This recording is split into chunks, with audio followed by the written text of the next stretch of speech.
Zuckerberg, Gautam Adani, Bill Gates, ان تینوں میں کیا فرق؟ ایک چیز کامن ہے، یقیناً یہ سب بلینئر ہیں، لیکن سب سے اہم بات یہ ہے کہ یہ بلینئر کیوں ہیں اور ان کی نسبت باقی لوگ کیوں ان جیسے نہیں بن پائے۔ اس کا مین ریزن یہ ہے کہ یہ لوگ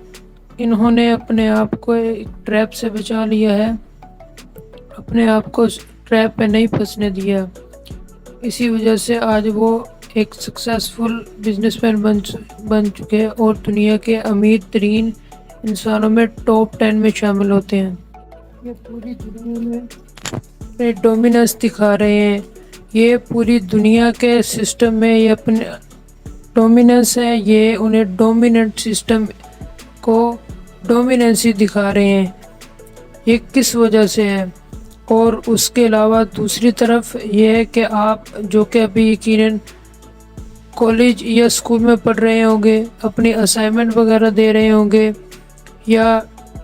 اپنی جابز وغیرہ کر رہے ہوں گے، اپنی اٹینڈنس وغیرہ پوری کر رہے ہوں گے، اپنے تمام اسکول وغیرہ کے محنت کر رہے ہوں گے، کالج وغیرہ کے لیے محنت کر رہے ہوں گے۔ کس لیے؟ کہ جب آپ کالج یا اسکول سے نکلیں تو آپ ایک اچھی جاب تلاش کر سکیں، آپ اپنے وہ سپنے پورے کر سکیں جو آپ اپنی ساری زندگی بچپن سے لے کر آپ بڑے ہونے تک آپ اپنے خواب دیکھتے رہے ہیں، جنہیں آپ پورا کرنا چاہتے تھے، وہ آپ مکمل کر سکیں۔ آپ وہ بڑا گھر لے سکو جو آپ بچپن سے خواب دیکھتے ہیں کہ آپ اپنے والدین کو ان کے ساتھ ایک بڑے بنگلے میں، ایک بڑی کوٹھی میں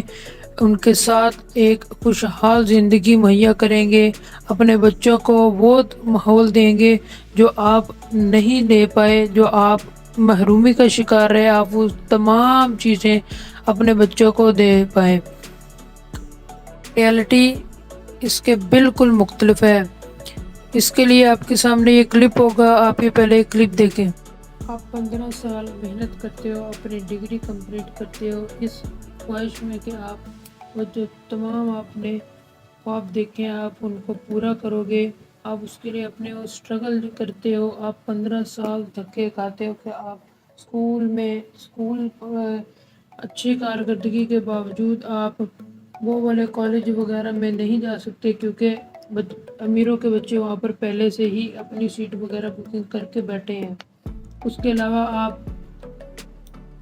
انٹرویوز وغیرہ دیتے ہو، آپ کو جاب وغیرہ نہیں ملتی، آپ کو ریجیکٹ کر دیا جاتا ہے، آپ جاب لیس رہتے ہو اور آپ اس اسٹرگل کے بعد آپ خالی ہاتھ بیٹھے گھر پر بس انتظار کر رہے ہوتے ہو، خدا سے دعائیں کر رہے ہوتے ہو کہ خدا آپ کا بازو پکڑے اور آپ کو کامیابی کی طرف لے جائے۔ اور خدا نخواستہ اگر یہ ممکن نہ ہو، اگر یہ جو کہ ممکن ہے کہ 90% لوگوں کے لیے کہ یہ ممکن نہیں ہوتا کہ وہ اسی طرح جو ہمارا سسٹم ہے، ہمارا تعلیمی نظام ہے، اس تعلیمی نظام کے مطابق اگر وہ اپنی اسٹڈی کریں، اسٹرگل کریں تو وہ کامیاب ہو پائیں۔ بہت سے چند لوگ ہوتے ہیں، 10% بھی نہیں ہوتے جو ایسے کامیاب ہوں، پھر وہ گھر بیٹھ جاتے ہیں تو پھر ان کا مذاق وغیرہ اڑتا ہے، اور ایسے کہ بہت ہی مشکل وغیرہ سے لوگ ٹیوشنیں پڑھا کر اپنی فیسیں ادا کرتے ہیں، باپ اپنے جائیدادیں وغیرہ بیچ کر، اپنی ساری زندگی کی جمع پونجی لگا کر، خاص طور پر وہ جو کسان وغیرہ ہے وہ ساری اپنی جائیدادیں وغیرہ خرچ کر دیتے ہیں کہ اپنے بچوں کو پڑھانے کے لیے۔ وہ اس تعلیمی نظام میں جو ناکارہ تعلیمی نظام ہے، جو انگریزوں نے برصغیر میں لوگوں کو صرف کلرک بنانے کے لیے جو نظام بنایا، جس میں وہ صرف اور صرف ایک کلرک پیدا کرے، نہ کہ وہ ایسے لوگ پیدا کریں جو خود اپنا کاروبار کر سکیں، جو خود بزنس سٹارٹ کر سکیں اور اپنی زندگی کو بغیر تعلیم، اگر ان کے پاس وہ تعلیم نہیں ہے، اگر وہ تعلیم نہیں حاصل کر سکے پھر بھی کامیاب زندگی گزار سکیں، لیکن انہوں نے ایسا نظام بنایا جو کہ آج تک ہمارا نوجوان صرف رٹے کے سسٹم پر جا رہا ہے، رٹا لگاتا ہے بچپن سے لے کے اسے اگر نرسری کلاس میں یا پلے میں بھی جاتا ہے تو اسے صرف یہی سکھایا جاتا ہے کہ وہ رٹا لگائے، وہ اس میں سے اتنے % مارکس لے، اگر وہ 90% مارکس لے گا تو وہ کامیاب ہوگا، اگر نہیں 90% مارکس آئیں گے تو وہ اس کا اچھے کالجز میں ایڈمیشن نہیں ہوگا۔ اچھے کالجز کا کیا فنڈا ہے؟ کالجز میں کیا ہوتا ہے، موسٹلی کالجز میں بچوں کو صرف اور صرف فن کے لیے بس ایک کالج بنا دیے جاتے ہیں، اگر ان میں پڑھائی ہے بھی تو برائے نام ہوتی ہے، کوئی اتنی یہ سارے کالجز کا نہیں ہے لیکن آلموسٹ 90% کالجز ایسے ہی ہوتے ہیں جہاں پر تعلیمی نظام بہت ہی خراب ہوتا ہے۔ حالانکہ پرائیویٹ ادارے تو دور کی بات ہے، سرکاری اداروں میں بھی یہی سسٹم ہے، professors, teachers, head masters, principal, یہ سب صرف اپنی تنخواہیں وغیرہ لینے کے لیے آتے ہیں۔ یہ نہیں کہ انہیں پڑھانا نہیں آتا، انہیں پڑھانا آتا ہے، لیکن بس ہمارا نظام ہی ایسا ہے کہ یہ خراب ہو چکے ہیں، ایک کرپٹ ہو چکے ہیں، اوپر سے لے کے نیچے تک تمام کرپٹ انسان ہیں۔ پھر کوئی نوجوان اپنی زندگی کو اچھا کرنے کے لیے جو اسے جاب وغیرہ مل رہی ہوتی ہے وہ اسے جاب کو لے لیتا ہے، اگر حالانکہ وہ اس جاب کو نہیں چاہتا، اس کا خواب اور ہے، وہ کچھ بڑے کی تلاش میں، لیکن اسے مجبوراً میں یہ جاب کرنی پڑتی ہے کیونکہ مجبوری انسان کو سب کچھ کروا سکتی ہے۔ مجبوری نے تو رانجھے کو بھی صحرا میں پھرنے پر مجبور کر دیا۔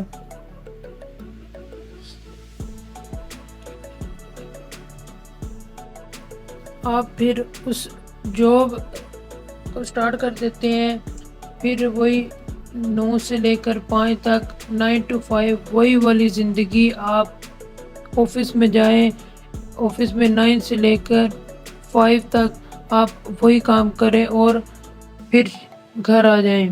اس کے بعد آپ اپنی ضروریات وغیرہ کو پورا کرنے کے لیے آپ ایک کرایوں سے بچنے کے لیے اپنے گھروں کے کرائے سے جو کہ آج کل رینٹ وغیرہ بہت ہی زیادہ ہوتے ہیں، آپ ایک مکان لے لیتے ہیں، آپ ایک ہوم بائی کر لیتے ہیں، وہ بھی لون سے، اور جو کہ ہمیں پتہ ہے کہ ہمارا تعلیمی سسٹم، ہمارا بینک والا سسٹم بہت ہی سود پر ہے، اسلام کے بالکل خلاف ہے۔ ہم وہ ہوم بینک سے لون لے کر ہم وہ لے لیتے ہیں، اس کے بعد آپ اپنا سٹینڈرڈ وغیرہ ٹھیک کرنے کے لیے آپ کار بھی لون پر لے لیتے ہیں، لیکن اس کے بعد کیا ہوتا ہے، اینڈ پر آپ کو یہی ڈر ستاتا ہے کہ آپ کے ہاتھ سے کہیں یہ جاب چلی نہ جائے، یہ جو میں صبح سے لے کے شام تک کی جو حالانکہ میں نہیں چاہتا کہ یہ میں کروں، یہ میرا شوق نہیں ہے، یہ جو میں مجبوری میں کر رہا ہوں۔ آپ نے ایک مشہور نام لارڈ میکالے کا سنا ہوگا، جی ہاں، یہ وہی انسان ہے جس نے برِ صغیر میں، جس میں سب کانٹیننٹ میں اپنا ایجوکیشن سسٹم تیار کیا، اور یہ ایجوکیشن سسٹم کس بیس پر تھا؟ یہ رشین ایجوکیشن سسٹم کے بیس پر تھا۔ یہ رشین ایجوکیشن سسٹم ہے کیا؟ اس میں اسٹوڈنٹ کو یہ فالو کرنے کو کہا جاتا ہے کہ وہ صرف اور صرف اپنے حکمرانوں، اپنے ٹیچرز وغیرہ کے حکم کو مانے، جو انہیں کہا جاتا ہے ویسا ہی کرے۔ اسی وجہ سے تب سے لے کر آج تک وہی روٹین ہے کہ 5 سے لے کر 9 سال تک کسی بھی بچے کی تعلیم کو لازمی کر دیا گیا ہے، اور وہ نہ چاہتے ہوئے بھی اس ایجوکیشن سسٹم میں حصہ ہے اور وہ تعلیم حاصل کر رہا ہے، حالانکہ اس کی کیپیبلٹی اس سے کہیں زیادہ ہے، وہ کچھ اور بھی کر سکتا ہے، کیونکہ ہر انسان ایک فیلڈ میں اچھا نہیں ہوتا، کوئی کس فیلڈ میں اچھا ہوتا ہے اور کوئی دوسری فیلڈ میں اچھا ہوتا ہے۔ اسی طرح ایجوکیشن میں بھی تمام لوگ نہیں چل سکتے۔ اگر تمام لوگ صرف ایجوکیشن کے بیس پر ہی جاب وغیرہ پانے لگ جائیں تو بہت سی ایسی جابز ہیں جو خطرے میں ہیں، جو جاب بہت ہی ایجوکیشن کے بالکل ہی مخالف ہیں، وہ جاب بھی چلی جائیں گی اور وہ کرنے کے لیے کوئی بھی نہیں ہوگا۔ اسی طرح صرف اور صرف ایک مشین تیار ہوگی جو صرف اور صرف آفس میں بیٹھ کر کام کرے گی، وہ 9 سے لے کر 5 تک، 9 to 5 AM to PM، وہ صرف ایک مشین کی طرح کام کرے گی اور ایک زندہ جس میں روح ہوتی ہے وہ والی روبوٹ بن جائے گی۔ دیکھیں یہ تو ہے بہت ہی پرانی بات، یہ 19 سینچری کی۔ آپ سوچ رہے ہوں گے اسے تو 75 سال ہو گئے ہیں اور یہ تو بہت ہی پرانی بات ہے، اور اب یہ سسٹم تو برِ صغیر میں اور سب کانٹیننٹ میں ختم ہو چکا ہے۔ لیکن دوستو ادھر یہ ایک ٹویسٹ ہے، ایسا بالکل بھی نہیں ہے۔ آج 75 ایئرز کے باوجود برِ صغیر میں وہی سسٹم ہے جو برٹشرز وغیرہ نے بنایا تھا۔ اگر آپ یہ سوچ رہے ہیں تو کچھ ہی منٹ کے بعد آپ کو اپنی سوچ پر آئے گی۔ اب ہمارے پاس 2 آپشن ہیں، کیا ہم اسی برٹشرز کے نظام پر چلیں اور اپنی لائف کو ایک چھوٹی سی کامیابی کی طرف لے جانے کے بجائے ہم صرف ایک ہی جگہ پر اٹکے رہیں، یا پھر ہم اپنا خود راستہ تلاش کریں، وہ ہم خود کامیابی کی طرف جائیں، ہم رسک لیں کہ ہم جو بننا چاہتے ہیں ہم وہی کر رہے ہیں، یا پھر وہ کر رہے ہیں جو ہمیں نہیں بننا، یا ہم مجبوری میں وہ کر رہے ہیں جسے میں سوچ بھی نہیں سکتا تھا کہ یہ میں کبھی کروں گا۔ دیکھیں ہمیں یہ سب خود کرنا ہوگا، کیونکہ ہم نے اپنی لائف خود جینی ہے، ہم نے خود اپنے آپ کو کامیاب کرنا ہے۔ آج وہ دور نہیں ہے کہ ہم صرف کالجز پر سہارا لیں، کالجز کا سہارا لیں کہ ہم نے اچھے کالجز میں ایڈمیشن لے لیا ہے، اب ہمیں وہی کامیاب کر دیں گے، ہماری جاب وغیرہ وہی اچھی لگوا لیں گے۔ لیکن دوستو ایسا نہیں ہے، کیونکہ ٹائم بہت ہی بڑی چیز ہے۔ اگر ہم اسے ویسٹ کریں گے تو یہ ہمیں ویسٹ کر دے گا، اور اگر ہم اسے یوٹیلائز کریں گے، استعمال کریں گے تو وہ ہمیں کامیاب بنا دے گا۔ کیونکہ ہم یونیورسٹیز وغیرہ میں 5 سال صرف ایک ہی جو سکل ہے سیکھنے کے لیے جاتے ہیں، اور چونکہ وہ سکل ایسی نہیں ہے کہ آپ اس پر 5 سال لگائیں، لیکن یونیورسٹیز اپنی فیسز وغیرہ کے لیے اس پر 5 سال لگاتی ہے، جس وجہ سے اسٹوڈنٹ بور ہونے لگتا ہے، اسٹوڈنٹ ادر ایکٹیویٹیز میں ملوث ہو جاتا ہے اور اس ڈگری پر اتنا دھیان نہیں دے پاتا جو انسان اگر خود محنت کرے، صرف اپنا خود راستے تلاش کرے تو فوکس کر سکتا ہے۔ اسی لیے آج کل کے ماں باپ کو بھی یہی مشورہ ہے کہ وہ اپنے بچوں کو صرف اس وجہ سے جج نہ کیا کریں کہ وہ نمبر اچھے نہیں لا سکتے تو وہ کامیاب نہیں ہوں گے۔ وہ یہ نہ سوچیں کہ وہ نمبر اچھے نہیں لاتے ہیں تو وہ کبھی زندگی میں وہ انسان نہیں بن پائیں گے جو آپ ان سے امید لگائے ہوئے ہیں۔ کیا پتہ اس کے نمبر کمانے کی وجہ یہ بھی ہو سکتی ہے کہ وہ اس فیلڈ میں اچھا نہیں ہے جس فیلڈ میں آپ ان سے ایکسپیکٹ کر رہے ہیں۔ آپ دیکھیں اس کا انٹرسٹ کیا ہے، اگر وہ اس کا انٹرسٹ اگر آپ کو سمجھ آ جائے کہ وہ اس فیلڈ میں اچھا ہے تو وہ اس فیلڈ میں بہت ہی نام کما سکتا ہے، وہ اپنے زندگی کو بہتر کر سکتا ہے۔ اس لیے ماں باپ اپنے بچوں کو دھیان رکھے کہ وہ صرف پڑھائی وغیرہ کے علاوہ بھی کون سی فیلڈ وغیرہ میں اچھے ہیں تو وہ اس طرف کامیاب کرنے کے لیے پوری محنت مشقت کریں جس طرح وہ صرف اور صرف اسکول کالجز میں صرف ان کے اچھے نمبر لانے کے لیے کوشش کرتے ہیں۔